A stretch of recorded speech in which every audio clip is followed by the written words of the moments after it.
तर लैंगिकता किंवा सेक्शुअलिटी हा शब्द आपण खूप सहज वापरतो, परंतु आपण हा शब्द समग्रपणे समजून घेत नाही.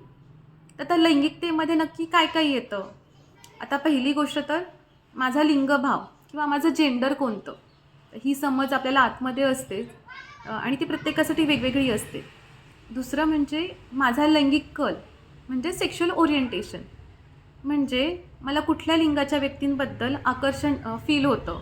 म्हणजे कुठल्या जेंडरच्या व्यक्ती मला आवडतात आणि का आवडतात? म्हणजे आपल्या काही चॉईसेस असतात. काही व्यक्ती आपल्याला खूप खूप आवडतात. त्यांचं दिसणं असेल, वागणं, बोलणं असेल. काही व्यक्ती मुळीच आवडत नाहीत. काही व्यक्ती मित्र-मैत्रिणी म्हणून आवडतात, पण लैंगिक आकर्षण मात्र वाटत नाही. तर ह्या सगळ्या गोष्टी आपला लैंगिक कल हे निश्चित करत असतं. तिसरी गोष्ट म्हणजे जेव्हा आपल्याला एखादी व्यक्ती आवडते, तेव्हा आपण कशाप्रकारे व्यक्त होतो?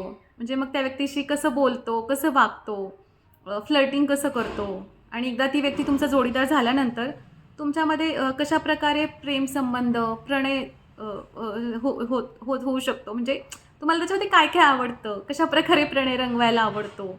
काही गोष्टी आवडत असतात, काही गोष्टी आवडत नाहीत. तर हे सगळं लैंगिक संबंधांशी निगडीत येतं. तर मुख्य करून या 3 गोष्टी लैंगिकतेमध्ये येतातच. पण याच्या पलीकडे सुद्धा खूप मोठा लैंगिकता हा खूप मोठा भाग असतो आपल्या आयुष्याचा. म्हणजे लैंगिक संबंध आणि आपल्या जोडीदारासोबत जे आपलं जे काही नातं आहे, ते आपल्या आयुष्याचा एक छोटा भाग आहे. हे सोडून पण आपल्या आयुष्यात बऱ्याच गोष्टी असतात किंवा बऱ्याचदा खूप लोकांना जोडीदार नसतो, एकटे असतो आपण. मग अशा वेळी त्या व्यक्तीची लैंगिकता शून्य असते का? अर्थातच नाही. अशा वेळीसुद्धा ती व्यक्ती वेगवेगळ्या गोष्टीतून आपली लैंगिकता व्यक्त करत असते. कारण लैंगिकता ही माणसाची मूलभूत प्रेरणा आहे. त्यामुळे पार्टनर असो नसो ती व्यक्त होत राहणारच. आता कशाप्रकारे म्हणजे लैंगिकता नेमकी कशाद्वारे व्यक्त होते? तर मुख्य तर आपलं शरीर. म्हणजे आपलं शरीर कसं आहे हे सुद्धा याच्यावर पण आपल्या लैंगिकतेचा प्रभाव असतो. म्हणजे मी दिसते कशी? मला कशाप्रकारे कपडे घालायला आवडतात? माझे केस मला कशाप्रकारे ठेवायला आवडतात?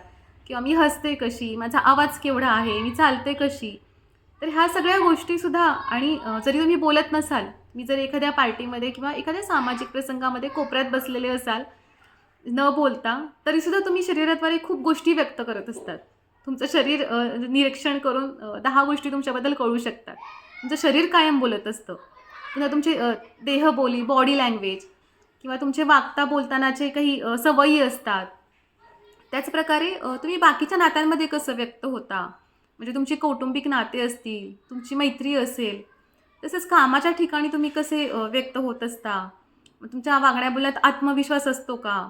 तुम्हाला लोकांशी खूप खूप बोलायला आवडतं, की तुम्ही शांत स्वभावाचे आहात? तुम्ही थोडे लाजाळू आहात, की तुम्ही खूप चिडके आहात? तुम्हाला तुमच्या छंद काय आहेत? तुम्हाला चित्र रंगवायला आवडतं, की लिहायला आवडतं, की काहीच नाही आवडत, फक्त गप्पा करायला आणि किंवा निसर्गात फिरायला जायला आवडतं? तर हे सगळं आहे तुमचं, हे सगळा जो व्यक्तिमत्त्वाचा भाग आहे, वेगवेगळ्या प्रकारे व्यक्त होणं आहे, भावना आहेत, वेगवेगळा अनुभव घेणं आहे. तर हे सगळं सुद्धा लैंगिकतेचा एक मोठा भाग आहे किंवा लैंगिकतेचा या सगळ्यावर खूप प्रभाव असतो, असं आपण म्हणू शकतो. आणि हे सगळं जर आपण समजून घेऊ शकलो आणि आपण आपली लैंगिकता जास्त चांगल्या प्रकारे व्यक्त करू लागलो, तर याचा आपल्या आयुष्यावर चांगला परिणाम होतो. आपली नाती सुधारतात, कामामध्ये आपला परफॉर्मन्स वाढतो, आपला आत्मविश्वास वाढतो. तर त्याच्यामुळे लैंगिकता समजून घेणं आणि ती छान प्रकारे व्यक्त करणं हे महत्त्वाचं आहे.